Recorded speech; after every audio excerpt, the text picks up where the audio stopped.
you have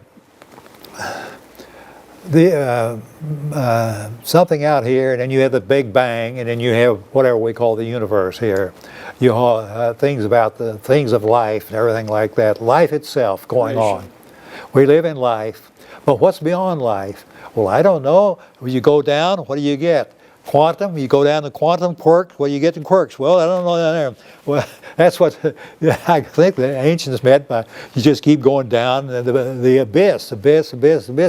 What's under that? And you know, they all say about the ruler wanted to know what held the earth up, what was under the four parts. They said, well, a turtle here, and a turtle there, a turtle here, and a turtle there. They said, well, what's they resting on? And the fellow said, it's turtles all the way down. Well, nothingness, emptiness, you have no, it's irrational. There's nothing, who can think about anything? It's inscrutable, you know. And the Buddhists have a thing, it's beyond. Well, beyond what? Beyond. Well, what's it? Beyond the beyond the beyond, you know, that kind of stuff. Well, it's that kind of thing, you know. When you talk about the ultimate reality, and you cannot know ultimate reality. The Old Testament was good about that. You see God, you die, you know. Boom, you're out of it, like that. Now, what you do, then you come in, and the first thing, what do you hit? Is life. Life, as you see. Life itself.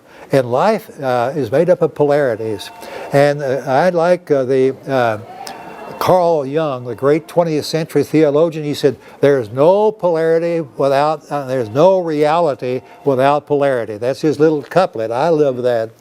And so it's a model as of relative reality. You have relative reality, and reality is made up of these opposites.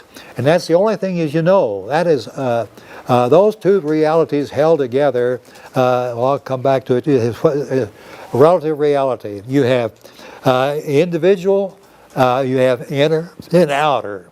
You have inner being and becoming. You have life affirmative and life negative. You have formlessness and form. You have stillness, emptiness, nothingness. And you have activity, fullness, and everything. You know, that kind of thing like that.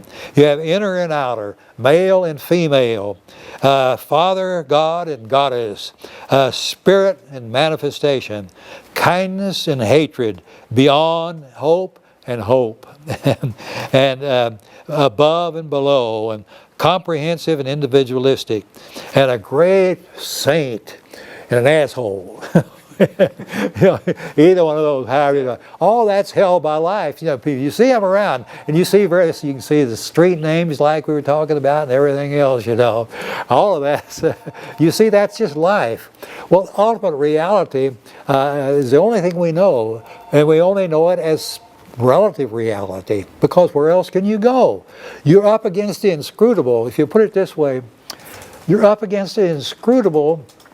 What is there? Well, there's nothing but ultimate. There's nothing but relative reality. But there's that relative reality has a peak of being, a realm of formlessness, and emptiness and nothingness. And the nothingness is the next thing to the abyss. Is where being is, you know. And so that's where life is. The totality of life is. Now I'll come back to that in a moment. But so that kind of thing is what's you're able to participate in. And so what you're doing in the spirit life is the growth in the ability to understand the closeness of you are to from that relative reality becoming less becoming and more being. You're coming from relative reality to ultimate reality. Now, so that's when you meditate to get more and more formless, far more formless. And when you talk about stillness, and you hear people going to a great cathedral, how it's quiet and still. That's what meditation, you go from stillness, more stillness, emptiness, and into formlessness. And then you begin to oscillate into that. And they talk about the great circle of one. It's that spirit or consciousness itself, if you want to put it that way, goes wherever it wants. And it's all over the place. In other words, it can go into the depths of your spirit, can go up to the height of your experience, to the height of form, or to the lowest of formness, and be who it is. Well, that's so you don't have to worry. That's who you are. Life is good.